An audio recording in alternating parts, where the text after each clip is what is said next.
Greetings, I'm Dev the developer.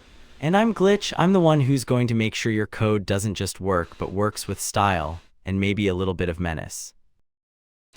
We have an HTML skeleton for Dragon's Den. It looks like 1994 right now. Today, we write the mobile styles first, baseline deployment starting now.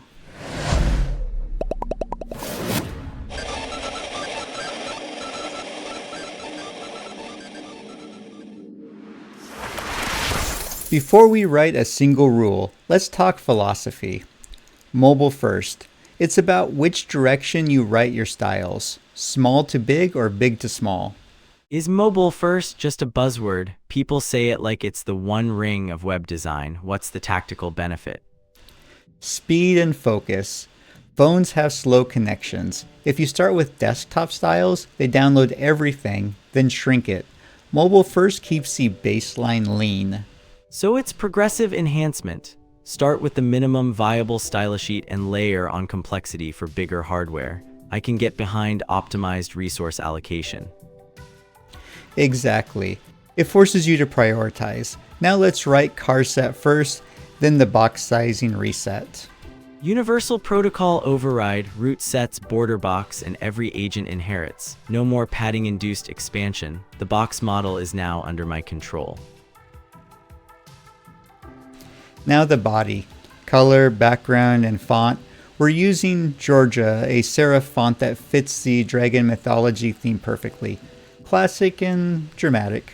Blue-gray text, low glare, high contrast, and resetting UL padding. Browsers are notoriously generous with default indents. I'll take it from here. Now the wrapper. We're giving it a red background. It'll peek through the gaps between sections as an accent color. Then the mobile comment block. Wrapper is red, accent color bleeding through the structural fault lines. And here's the landmark. Everything below this line is for small screens. Default mode, mobile. Header next. Teal background, center text. It's the masthead. We're using EM for padding so it breathes with the font size. Text align, center, masthead status confirmed, teal and off-white. It's professional, but has that ancient map vibe if you squint hard enough. A side and footer now. Simple borders and backgrounds to separate them from the main flow. Aside border top, footer gray, the bottom of the page is grounded. Now for the high stakes part, the navigation targets. On mobile, touch targets are king. Apple and Google recommend at least 44 pixels. We'll use display block on our links so the entire row becomes a button. Display block on the anchor, no more sniper tapping to hit a single word. The entire row is a landing zone, efficient and user-friendly. I'm basically a digital saint. Sure you are. Now the interactive states. Hover, focus, and active page indicator. Then white background for the main content area. Nav links turn black on hover, visual feedback protocol, and the nav active item is white on black. You'll always know exactly which node you're currently inhabiting.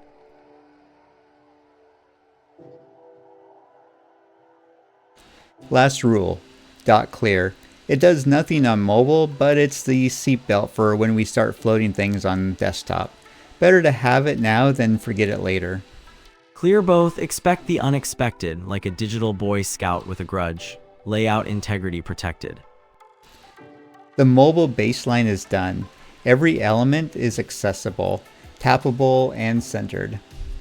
Next lesson, we'll add the tablet breakpoint and start floating columns. It's alive, it's alive. The transformation is beginning, from raw HTML to a structured mobile-first design. The browser is bending to my will. Go build this baseline. Every rule, every property. Don't copy paste. Build the muscle memory. Don't just watch it. Do it.